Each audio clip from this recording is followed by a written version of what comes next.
Hello students, हम आ गए हैं प्रश्नावली 2.2 क्लास 8 बिहार बोर्ड के बुक से गणित के। ओके, तो यहाँ पे पहला जो क्वेश्चन है वो कह रहा है कि x/2 minus 1/5 is equal to x/3 plus 1/4।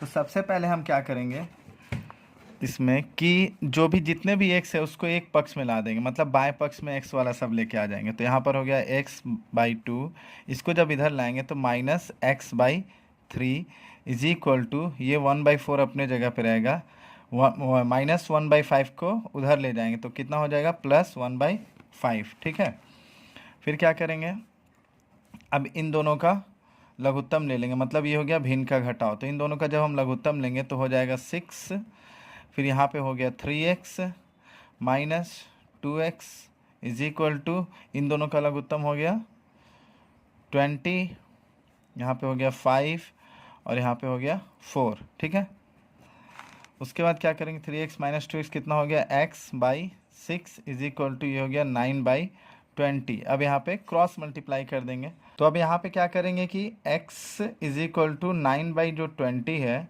और ये 6 उधर चला जाएगा तो इनटू में 6 हो जाएगा। ठीक है, उसके बाद इसको काट लेंगे, 2 3 जा 2 10 जा। ठीक है, अब ये नहीं कटेगा तो इसका हो गया 27/10, इसका आंसर हो गया। ठीक, अब आते हैं क्वेश्चन नंबर 2 में।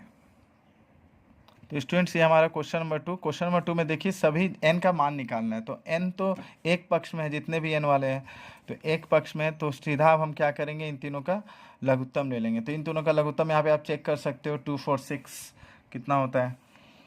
तो ये हो गया 2 और ये हो गया 3 और 2 3 जा 6 2 6 जा 12। तो इन तीनों का लघुत्तम कितना हो जाएगा 12।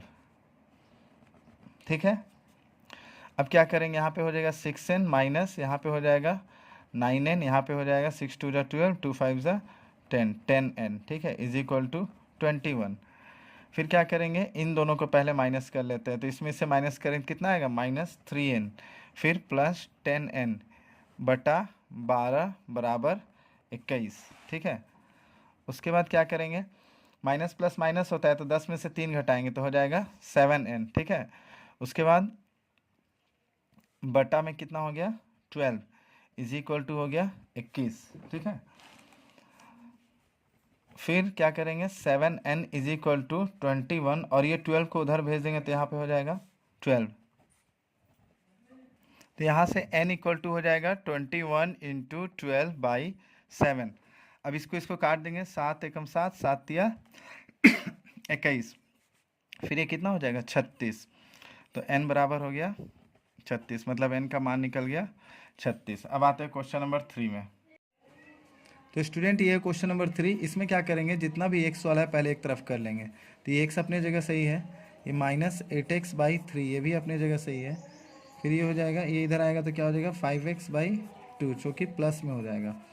और ये हो गया 17/6, ये उधर चला जाएगा तो -7। ठीक है, अब क्या करें, यहाँ कुछ नहीं तो 1 मानकर इन दोनों का लघुत्तम लेते हैं तो यहाँ पे 6 हो जाता है और यहाँ पे हो जाएगा 6x माइनस 6 को मतलब 3 से भाग देंगे तो 2 आएगा और 2 को 8 से गुना करेंगे तो हो जाएगा 16x प्लस यहाँ भी वही सेम प्रोसेस करेंगे तो हो जाएगा 15x बराबर यहाँ पे क्या हो जाएगा 6 और ये 17 का 17 रहेगा और यहाँ पे 6 7 जा 42 यानी कि 42 हो जाएगा। ठीक है,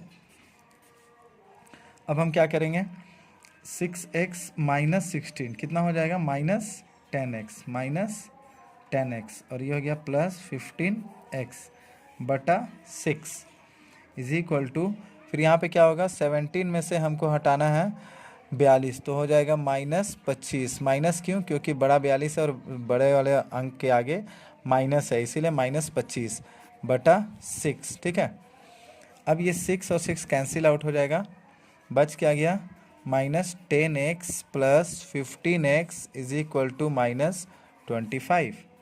फिर इसको इस माइनस प्लस माइनस होता है इसलिए 15 में से 10 घटाएंगे तो यहाँ पे क्या हो जाएगा 5x हो जाएगा इज इक्वल टू -25। तो अब क्या होगा x इज इक्वल टू -25 बटा 5। अब इसको इससे काटेंगे तो -5 यानी कि x का वैल्यू कितना आ गया -5 ये हो गया हमारा question number 3। Question number 4, question number 4 तो और भी आसान है। इसको करना क्या है, क्रॉस मल्टीप्लाई करना है। इसे पहले वाले जो बाएं पक्ष में है इसका जो अंश है, अंश को दाएं पक्ष के हर से मल्टीप्लाई करना है, और बाएं पक्ष के हर को दाएं पक्ष के अंश से मल्टीप्लाई करना है। ठीक है, तो ये हो जाएगा 5x-5 बराबर 3x-3। ठीक है, फिर क्या होगा, जब हम लोग कोष्ठ खोलेंगे तो यह इससे भी गुना होगा, यह इससे भी गुना होगा, तो गुना होकर कितना हो जाएगा 5x, फिर यह इससे गुना होगा तो यहाँ पर हो जाएगा -25, यह इससे गुना हो जाएगा तो 3x, फिर यह इससे गुना होगा तो कितना हो जाएगा -9। ठीक है, बराबर ये हो गया। अब x वाला एक तरफ कर लेंगे, यहाँ पे 5x है, इसको इधर ले लेंगे तो ये हो जाएगा -3x बराबर ये हो गया -9। अब इस -25 को उधर भेज देंगे, कितना हो जाएगा +25। यहाँ पे हो गया 2x बराबर -9 + 25, मतलब यहाँ पे घटाना है क्योंकि माइनस प्लस माइनस होता है, तो 25 में से 9 गया 16, और 25 बड़ा है इसलिए प्लस हो जाएगा। ठीक है, +16, तो यहाँ पे हो गया x = 16/2 यानी कि 8। इसका मतलब x का जो मान है वो हो गया 8। ठीक है, अब आते हैं क्वेश्चन नंबर 5 में। क्वेश्चन नंबर 5 में क्या है, यहाँ पे t का मान निकालना है। तो पहले सभी t एक तरफ करेंगे, एक t यहाँ पर है ना, तो यहाँ पे सबसे पहले क्या करते हैं, हम इस t को इधर बुला लेते हैं। ठीक है, तो ये हो गया 3t - 2/4 -2t + 3/3, इसको जब इधर कर लेंगे तो हो जाएगा +t, और कुछ नहीं है तो यहाँ पे 1 मान लेंगे, बराबर 2/3। ठीक है, अब क्या करेंगे, लघुत्तम ले लेंगे 4 और 3 और 1 का, तो कितना आ जाएगा, यहाँ पे 4 तिया 12 होता है तो 12 आ जाएगा लघुत्तम। ठीक है, और यहाँ पर 4 तिया 12, तो यहाँ पे 3 आएगा भाग करने से, और इस 3 को इस दोनों से गुना करेंगे तो यहाँ पे हम लोग कोष्ठ में लिख देंगे 3t - 2। ठीक है, फिर बीच में माइनस है, अब यहाँ से यहाँ करेंगे तो 4 आ जाएगा, फिर यहाँ पे हम लोग कोष्ठ में लिख देंगे 4 2t + 3। ठीक है, फिर यहाँ भाग करेंगे तो 12 आएगा, तो +12 और ये t। ठीक है, बराबर 2/3।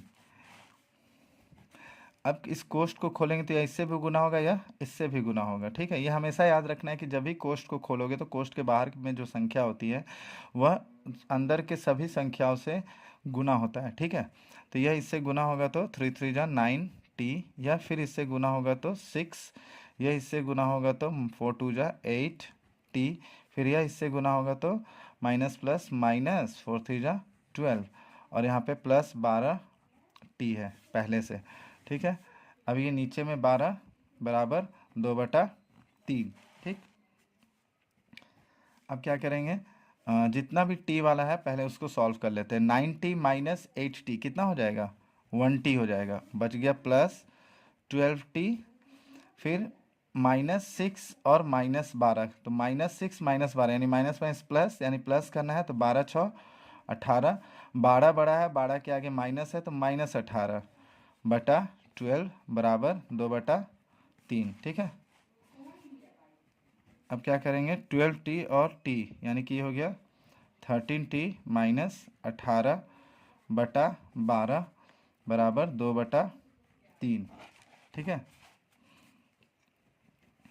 फिर 13, ये क्या कर लेंगे, अब यहाँ से क्रॉस मल्टीप्लाई कर लेंगे, इसको इससे, इसको इससे, तो इसको जब इससे करेंगे तो 13t - 18 बराबर, फिर इसको इससे करेंगे तो 12 × 2 कितना हो जाएगा 24, यहाँ से यहाँ करेंगे तो 39t माइनस, यहाँ से यहाँ करेंगे तो 3 8 जा 24, कैरी 2 यहाँ हो जाए 54, और ये हो गया 24। अब क्या करेंगे, 54 को उधर भेज देंगे, तो 54 को जब उधर भेजेंगे तो हो जाएगा +54, फिर 39t बराबर 4 4 8 5 6 7 78 हो गया, तो t बराबर कितना हुआ 78/39। ठीक है, और 39 को 2 से जब गुना करते हैं हम लोग तो 78 आता है, इसीलिए t का मान हो गया 2। ठीक है, अब ये रहा क्वेश्चन नंबर 6। क्वेश्चन नंबर 6 में हमें m का मान निकालना है, तो यहाँ भी वही करेंगे, m को एक तरफ कर लेंगे, यहाँ पे m है, कुछ नहीं है तो यहाँ 1 मान लेंगे, माइनस m माइनस 1/2, इसको इधर बुला लेंगे तो ये माइनस क्या हो जाएगा, प्लस m माइनस 2/3 हो जाएगा। ठीक है, इज इक्वल टू यहाँ पे 1 बच गया। अब क्या करेंगे, इन तीनों का लघुत्तम लेंगे तो 6 आएगा। यहाँ पे हो गया 6m माइनस 2 3, यानी कि 3m माइनस 1 प्लस यहाँ पे हो गया 2m माइनस 2 बराबर 1। ठीक है, ये 3 कैसे आया, 6 को 2 से भाग किए तो 3 आया, और इस 3 को तो इसके अंश से गुना करना होगा ना, इसलिए 3 बाहर में लिख दिए। ठीक है, अब क्या करेंगे, 6m, अब ये कोष्ट को खोल देंगे तो कितना हो जाएगा, माइनस 3m, और ये माइनस माइनस प्लस 3, यहाँ हो जाएगा प्लस 2m, यहाँ पे माइनस 4 बटा 6 बराबर 1। ठीक है, तो क्या होगा यहाँ पे, ये हो गया 6m, 6m में जब 3m माइनस करेंगे तो आएगा 3m, और 3m प्लस 2m कितना हो जाएगा 5m।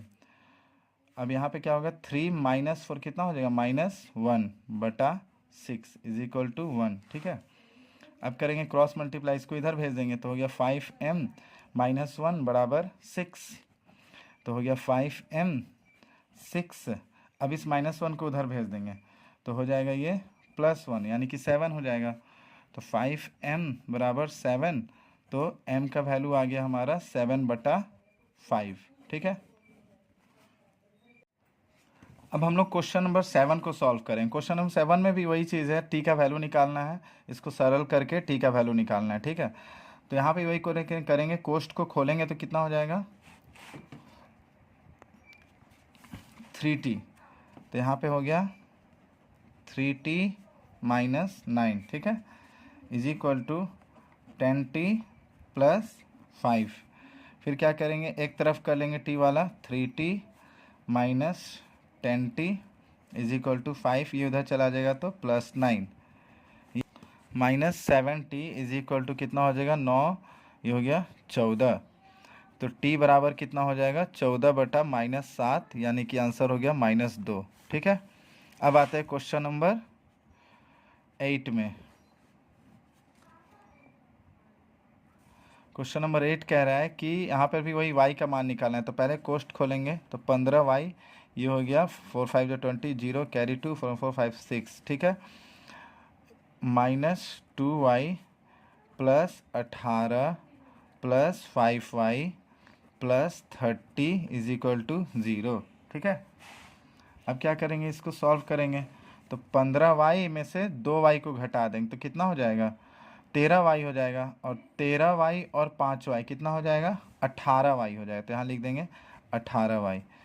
माइनस 60 में से प्लस 18 घटाएंगे, मतलब माइनस 60 और प्लस 18, मतलब माइनस प्लस माइनस होता है, तो 60 में से 18 घटाएंगे तो यहाँ कितना हो जाएगा, यहाँ हो जाएगा 2, और यहाँ हो जाएगा 4। 60 बड़ा है और 60 के आगे माइनस है तो माइनस 42। ठीक है, उसके बाद ये प्लस 30 जो है वो लिख देंगे इज इक्वल टू 0। फिर ये हो गया 18y, माइनस प्लस माइनस होता है तो 42 में से 30 गया, माइनस 12 इक्वल टू 0। तो y बराबर कितना हुआ, 12 बटा 18, तो 6 2 जा 12, 6 3 जा 18, इसका मतलब y का मान कितना हो गया, 2 बटा 3। अब आते हैं क्वेश्चन नंबर 9 में भी वैसे ही करना है, 3 5 जा 15 जेड, कोष्ट खोल के गुना करते जाना है। 21 माइनस 18 जेड, माइनस माइनस कितना हो गया प्लस, और 2 इंटू 11 22 बराबर 4 8 32 जेड, माइनस 4 को 13 से गुना करें कितना हो जाएगा, 4 3 12 2 कैरी 1 4 1 4 5 52, और ये माइनस 17 पहले से है। ठीक है, फिर क्या करेंगे, जितना जेड है उसको एक तरफ कर लेंगे, पहले इसको सॉल्व कर लेते हैं और सिंप्लीफाई कर लेते हैं। 15 जेड माइनस 18 जेड कितना हो जाएगा, माइनस 3 जेड, और यहाँ पे माइनस 21 और प्लस 22, मतलब घटाना है तो 22 में से 21 घटाएंगे तो 1, और बड़ा 22 है और प्लस है तो यहाँ पे हो गया प्लस 1। 32 जेड को यहाँ पे लिख देंगे 32 जेड, माइनस माइनस प्लस होता है तो घटाएंगे, सॉरी जोड़ेंगे, और बड़ा 52 है इसलिए माइनस लिखेंगे, तो 52 में 17 जोड़ेंगे कितना हो जाएगा, 7 8 9 5 6 69, माइनस 3 जेड, और इसको इधर बुला लेंगे तो कितना हो जाएगा 32 जेड, माइनस 69, और इसको इधर कर लेंगे तो माइनस 1 हो जाएगा, माइनस 3 2 5, यानी कि 35 जेड बराबर हो जाएगा -70, माइनस माइनस कट गया तो जेड बराबर 70/35, तो कितना आएगा 2 आएगा, यानी कि जेड का मान हो गया 2। 35 दूनी 70 होता है, इसलिए 2। अब आते हैं क्वेश्चन नंबर 10 में। क्वेश्चन नंबर 10 दशमलव वाला है, इसको भी वैसे ही बनाना है, कोई घबराने की ज़रूरत नहीं है। बस दशमलव, जब 0.25 को 4 से गुना करोगे तो 1 आएगा, इसलिए यहाँ पे सिर्फ f लिख सकते हैं, यानी कि 1f भी लिख सकते हैं और f भी लिख सकते हैं। इसको इससे जब मल्टीप्लाई करोगे तो 3 5 जा 15 5, 3 2 से 6 7, और यहाँ पे हो गया पॉइंट दशमलव इसका बराबर। फिर इसको इससे करोगे तो 5 10 जा कितना आएगा 50, 5 10 जा 50 आएगा। और इसको और अगर सिंपल तरीका से करना चाहते हो तो यहाँ पे देखो करके दिखा देता हूँ। 0.05 को आपको क्या करना है 10 से मल्टीप्लाई करना है।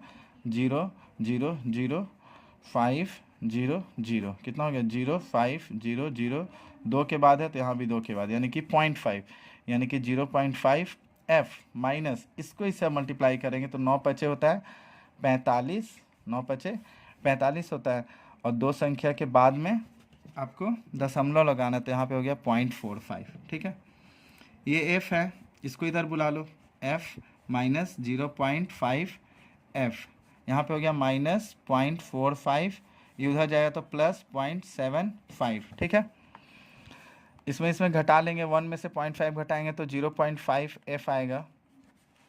और यहाँ पे देखिए माइनस प्लस माइनस है तो माइनस करना है, 75 में से ये घटाना है 45, 0.75 में से 0.45 घटाना है तो कितना आएगा 0.30। आप घटा के देखना 0.30 आएगा। यहाँ पे मैं लिख देता हूँ, इतना इतना सिंपल सा है, ऐसे घटा देना है तो 0 यहाँ पे 3 और ऐसे। ठीक है, और बड़ा ये है इसलिए प्लस की जगह प्लस रहेगा। अब क्या करेंगे तो f इक्वल टू 0.30 बटा 0.5 हो जाएगा। ठीक है, 0.5 यानी कि हो गया। अब क्या होगा, पॉइंट हटा देंगे तो क्या हो जाता है, इसके जगह पे क्या लिखेंगे 30 बटा यहाँ पे 100 हो जाएगा, इंटू ये ऊपर चल जाएगा तो यहाँ पे हो गया 5, सॉरी ये नीचे में ही है तो यहाँ पे हो गया 5, और ये ऊपर गया तो यहाँ पे हो गया 10। ये 0 कट गया, 0 कट गया, तो आंसर कितना है 3/5। चूँकि दशमलव में क्वेश्चन है तो इसको आप जब भाग करोगे 5 को 3 से तो आपका आएगा 0.6, इसका मतलब f का मान हो गया 0.6। ठीक है, बस ये 2.2 एक्सरसाइज, बस ये 2.2 प्रश्नावली जो है कक्षा 8 का गणित का, ये यहाँ पर ख़त्म होता है स्टूडेंट्स। ठीक है, तो आप इसको अच्छे से रिवीजन कर लेना। ठीक है, ओके, और भी कुछ भी अगर डाउट्स होता है आपको तो मुझे कमेंट ज़रूर करना, मैं यहाँ पे पूरा डाउट आपको क्लियर कर लूँगा। बोलोगे तो आप मैं फिर से एक और वीडियो बना के यहाँ पर आपको क्लियर कर दूँगा, लेकिन आप कमेंट ज़रूर करना और प्लीज़ अपने स्टूडेंट्स अपने फ्रेंड्स लोग को ज़रूर शेयर करना। Okay, thank you.